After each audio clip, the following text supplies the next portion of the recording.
a choice to stand together or to fall apart. I can't make you. I can assure you that there are groups out there who are trying to make you, who are trying as hard as they can to force you to fit into their little collective, whether you really want to or not. And I can assure you right now, the Democratic Party is one of the biggest industries doing this, with all of their little virtue signaling and, acceptable words, and you can't say this and you can't say that, and if you post this on Facebook, you'll get banned, and if you post this on Twitter, you'll get banned, and attempting to force you to conform to their expectations. But it will always, in the end, be up to you as an individual as to whether or not you comply.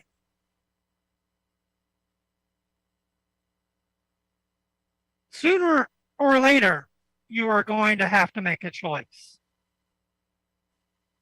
to stand up for accountability or be steamrolled. You may not be able to see the laser pointer pointing at the back of your head, but trust me, it's there. There is always going to be a group who will look at you as expendable. There will always be an agenda or a cause that will view you as an obstacle that must be removed. Your choice is to prevent your removal or simply allow it to happen. Everyone I know has been trying to tell you this in their own ways for decades. Not all of you have listened.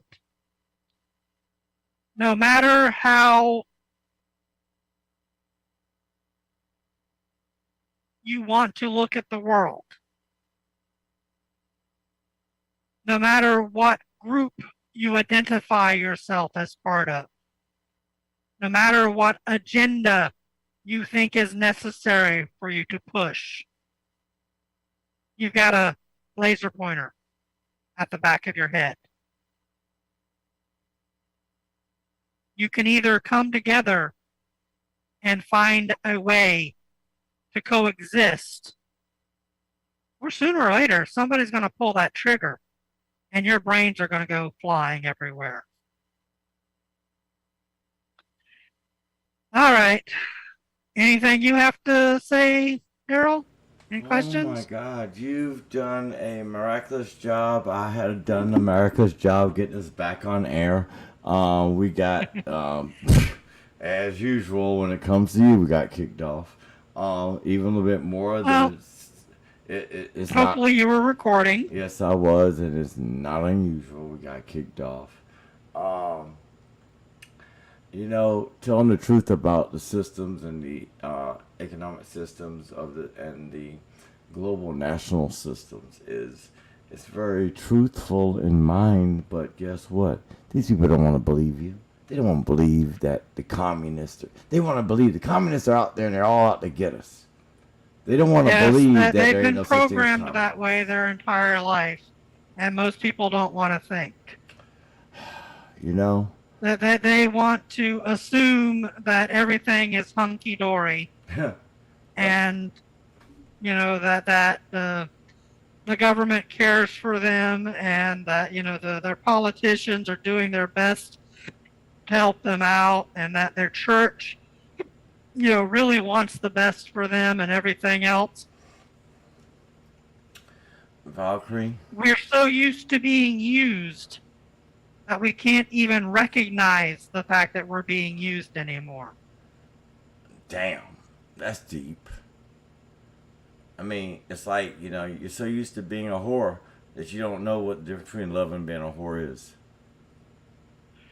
More or less, yes. Yeah, I mean, that's just another way of saying it. And, I hate to say it, but I think many of the people in the world have been pimped out and used and abused for others' It's like,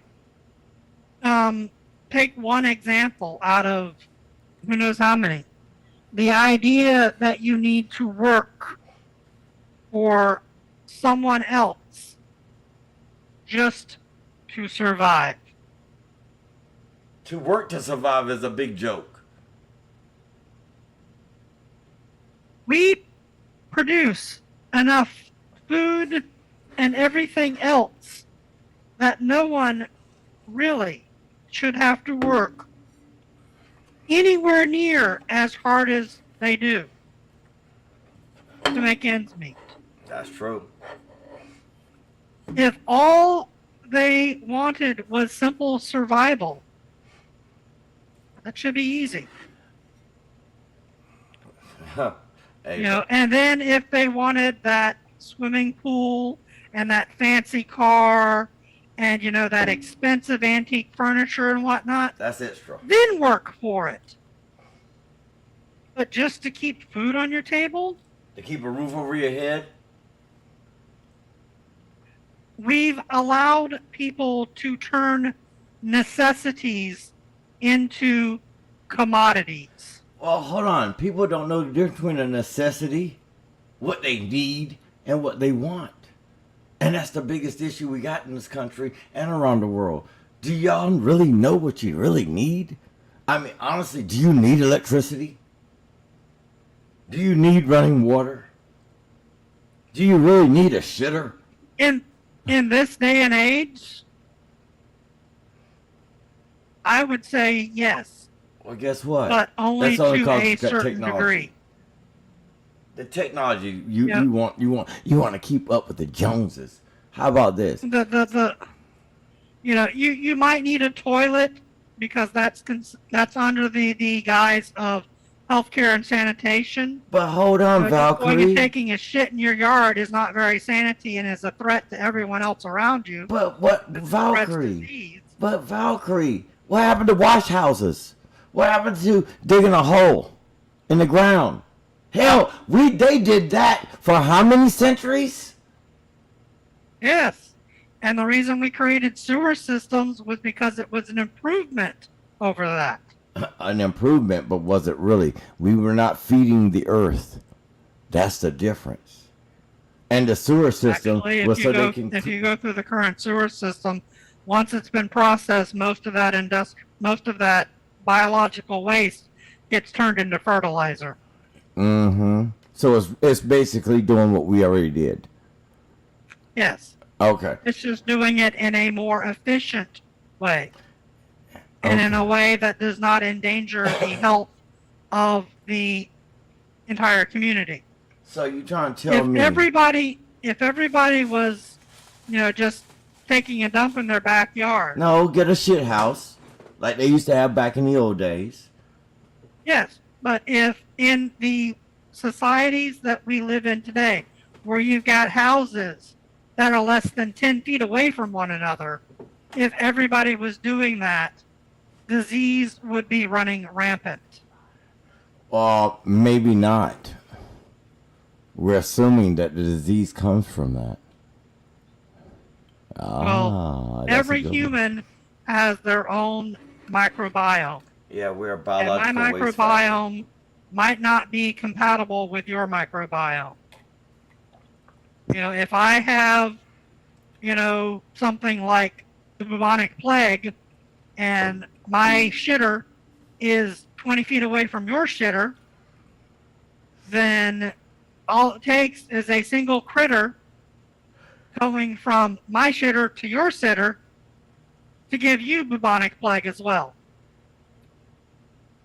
Yeah, but what they did was they used to go out to the shit house and they used to close the door and dig a hole in it. They had a hole dug in the ground, and it was about 5 feet, 4 feet, and you feel it every day. Is it that hard to do a piece of filling of a hole every day? Even if they do, it doesn't stop the germs and the bacteria. But it's in the earth. It's going to be dissolved. It's going to die.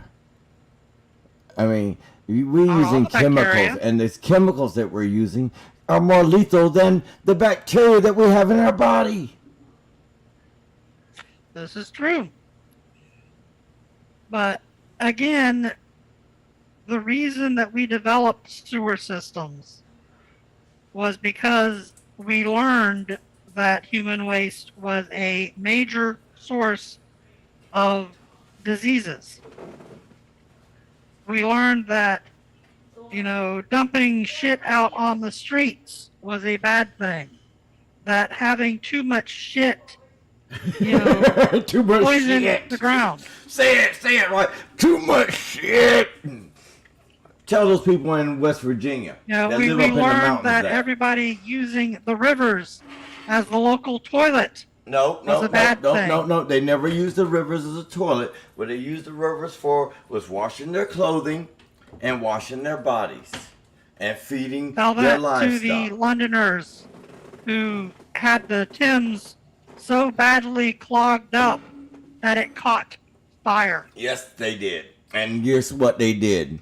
Why did they block it up? They did it themselves to stop them. I mean, a lot of things the societies, these governments, these people are doing for themselves. It's like, how do we stop people from using the Thames River to wash? I mean, come on, the river's cold as hell. To be honest, people don't want to say it. I'll say, that river is cold as hell. I've been in it. It's cold. But the bottom line is, we're going to stop you all from washing your clothing in the water, and we're going to stop you from taking a bath and feeding your livestock. But all the way upstream, they're doing the same thing. And they still haven't changed in years. Look in Ireland.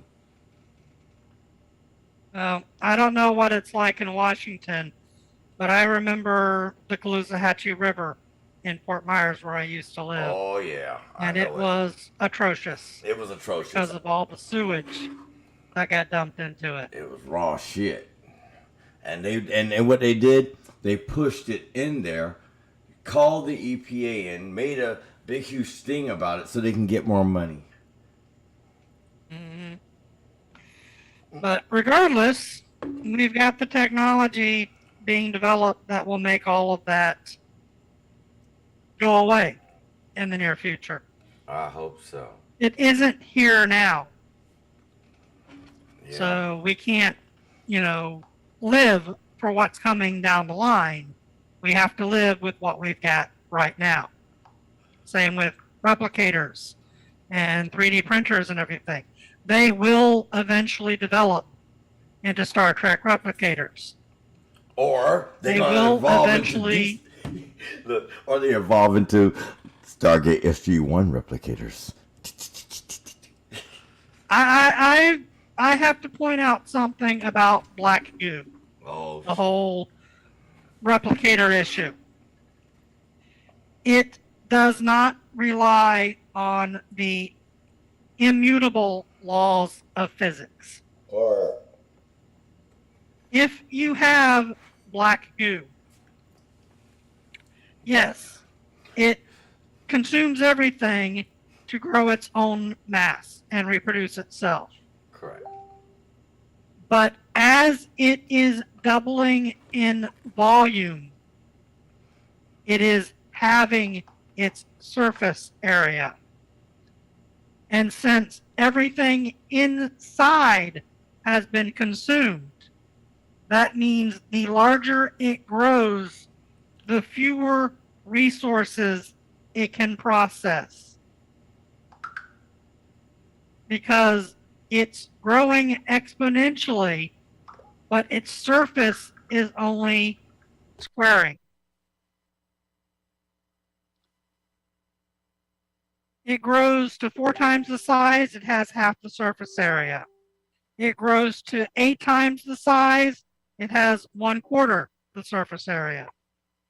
Even if there is a 100% efficient means of conveying material from the surface to everything in the interior to provide, every individual nanomachine with sufficient material to replicate, it is still reducing the amount of material it can consume by half every time it doubles.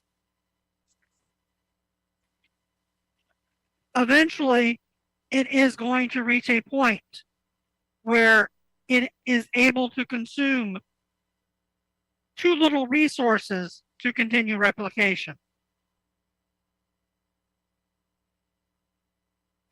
It will never reach a point that it can consume an entire planet.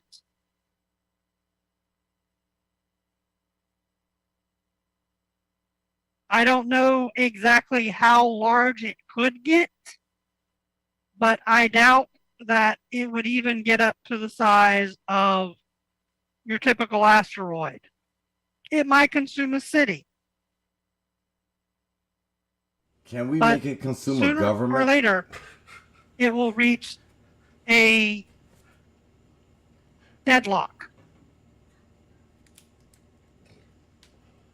Because the surface area will be too small to support the overall mass.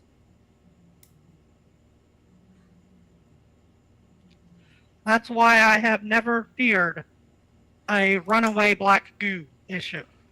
We're running from the black goo. Or is it doo-doo? Now, there is a possibility of a maliciously designed nanomachine that bypasses this limitation, but it would not be black goo under the original definitions given by K. Eric Drexler, the inventor of nanotechnology. There is an effective limit on size to mass. Where exactly it is, I can't give you a precise number.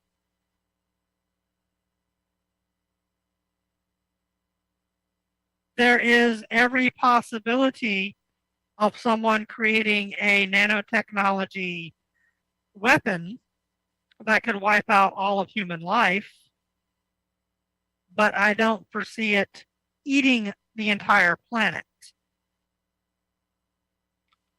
I don't know if you've ever played Horizon Zero Dawn, but that shows an effective case of nanotechnology being used to create weapons that eliminate all biological life. But even that didn't consume the planet.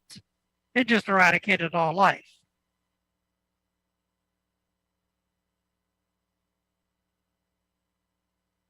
The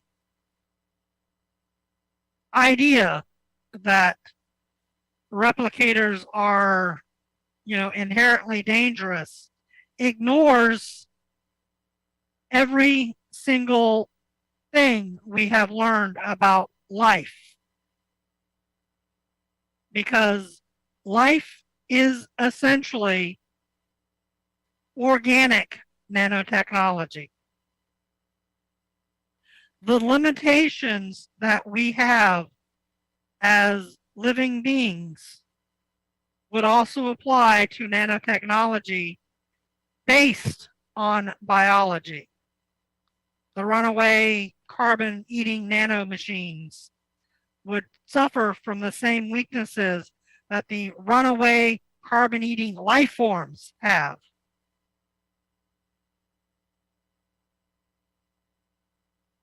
There will no doubt come a day when we will create nanomachines more than capable enough to completely rebuild planets, however we wish. but that's going to be quite some time down the road. I don't see it happening accidentally.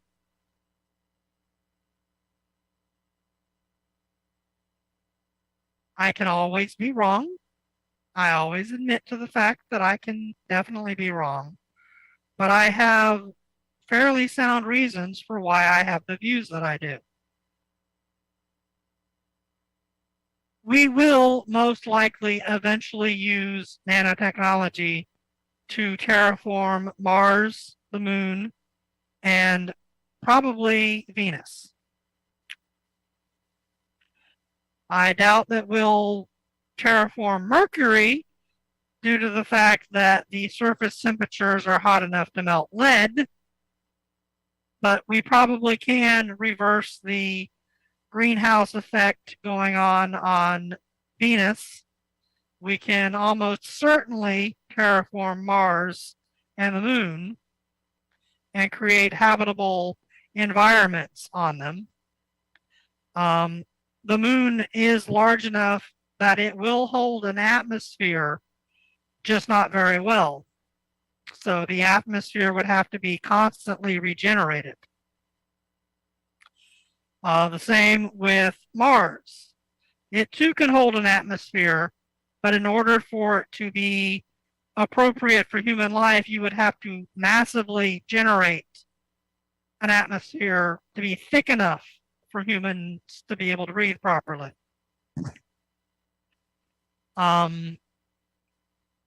Whether or not they could use a nanotech shield around the atmosphere to prevent it from leaking out, that's the zone of science fiction. But it's quite possible. We are going to have to adapt to a lot of things changing in the very near future and in very, very short order.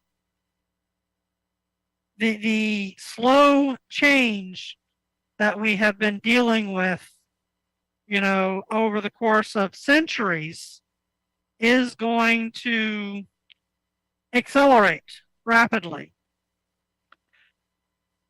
There is a massive effort in the technology companies to try and slow things down right now, but I don't see it succeeding in the long run.